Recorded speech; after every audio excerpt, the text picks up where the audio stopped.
बार में अगर नहीं समझ में आएगा तो क्वेश्चन को दोबारा पढ़ेंगे, दोबारा बार में भी नहीं समझ में आएगा तो क्वेश्चन को लगातार पढ़ने की कोशिश करेंगे। पहले हाशिया बनाने के क्वेश्चन को समझना, क्वेश्चन अगर समझ जाएंगे तो फिर क्वेश्चन को बनाने में कोई दिक्कत नहीं है। इसलिए सबसे ज्यादा इम्पोर्टेंस है क्वेश्चन को समझना। तो क्वेश्चन कहता है कि 2000 रुपये पर, कितने रुपये पर? 2000। ये क्या हो गया? 2000 क्या दिया हुआ? तो मूलधन के इंग्लिश में क्या कहते हैं? प्रिंसिपल यानी कि पी। 2000 रुपया हो गया। कितना रुपया हो गया? 2000। ऐसा ही छाट कर लिख लेंगे। 3 वर्ष, वर्ष क्या है?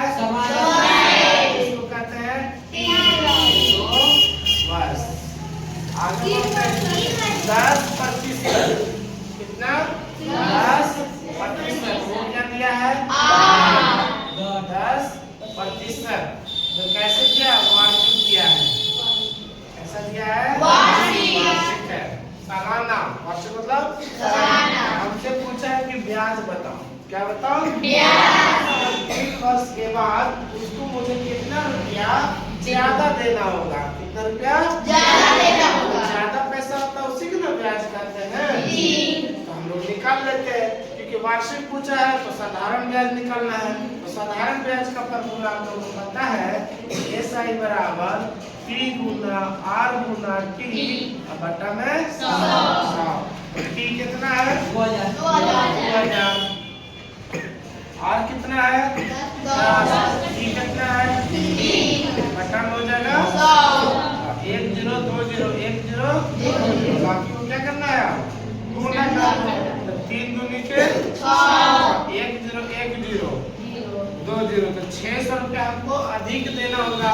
तो इसी पैसा को क्या बोलेंगे? ब्याज। अगर बोलता 3 वर्ष के बाद हम उसको कितना रुपया लौटाएंगे, तभी लौटाएंगे की बात है, कितना रुपया या कुल रुपया लौटाएंगे, तो वो हो जाता अमाउंट। क्या हो जाता? अमाउंट। जिसको बोलते हैं हम लोग निश्चित धन। क्या बोलते हैं? अमाउंट बराबर हो गया मूलधन प्लस ब्याज। तो मूलधन हो गया 2000 रुपया और ब्याज कितना गया? 3 साल के बाद उस आदमी को आप 2600 रुपये लौटा दीजिएगा, आपका कर्जा जो होगा वो चुकता हो जाएगा। लेकिन यही बात अगर करता कि नहीं हम चक्रवृद्धि ब्याज से लेंगे, चक्रवृद्धि ब्याज से निकालेंगे, पहले इसको नोट डाउन कर लो, उसके बाद चक्रवृद्धि ब्याज से किसी को बताते हैं पूरा।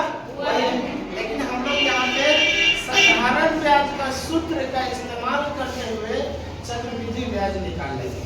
कैसे निकाल लेंगे वो देखो। तो सबसे पहले पहला साल का ब्याज निकालो। तो पहला साल का ब्याज क्या होगा? C × R × T बाय में 100। तो P का मान कितना है? 2000। R का मान कितना है? 10। और टाइम 1 साल लेंगे कि 3 साल लेंगे? 1 साल लेंगे। क्योंकि पहला साल का निकाल रहे हैं। पहला साल मतलब 1 हो जाएगा। हो जाएगा 1 घंटा में 1 0 2 0 1 0 2 0। कितना गया? 200 रुपया। कितना हो गया? 200। पहला साल में कितना ब्याज देना पड़ा आपको? 200। अब दूसरे साल के लिए जो मूलधन होगा वो ये मूलधन 2000 रुपये भी होगा और ये 200 रुपये भी होगा। क्यों? इसमें भी ब्याज लगेगा और इसमें भी ब्याज लगेगा, क्योंकि चक्रवृद्धि ब्याज में हम लोग जा रहे हैं। तो दूसरा साल का मूलधन, दूसरा साल का मूलधन जो इसका अमाउंट आएगा वो दूसरे साल का मूलधन हो जाएगा। तो इसका अमाउंट आएगा वो दूसरे साल में क्या हो जाएगा? 2000 और प्लस 200 कितना हो जाएगा? 2200 रुपया। अब दूसरे साल में ये प्रिंसिपल चलेगा, ये वाला मूलधन हो जाएगा। तो चलते हैं दूसरे साल का ब्याज। दूसरा साल का ब्याज 2200 गुने 10 गुने 1 बटा 100। अब तो दूसरा साल क्यों नहीं किए? नहीं, दूसरा साल में भी तो एक ही साल ना है। दूसरा साल में भी क्या है? एक ही साल है। इसलिए 2 जीरो से 2 जीरो यहाँ कट गया, कितना रुपया मिला? 220 रुपया। तो देखो 2000 का तो 200 मिल ही रहा है, अब 200 का भी कितना मिला है? 20 रुपया मिला। कैसे मिला तो निकाल के देख लो। 200 गुने 10 गुने 1/100, 1 जीरो 2 जीरो 1 जीरो 2 गुने 10 कितना हो गया? 20 रुपया मिला है। तो हम 2000 का भी ब्याज ले लिए और आपसे 200 रुपया का भी ब्याज ले लिए कि नहीं ले लिए?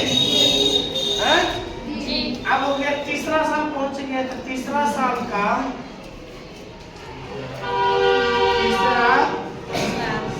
का मूलधन कितना हो जाएगा बुआ?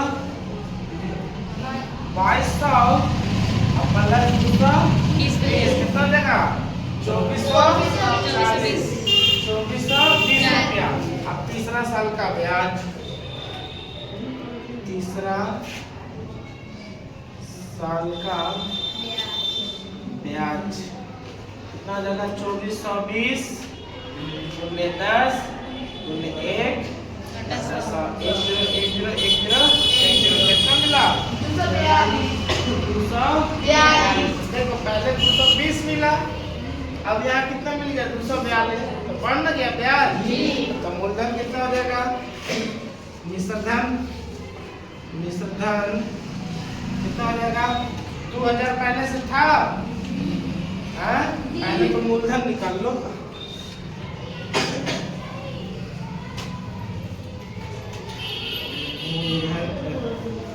तीसरा साल का ब्याज है क्या ना?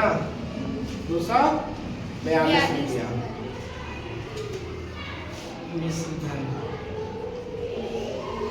कितना हो जाएगा? 2420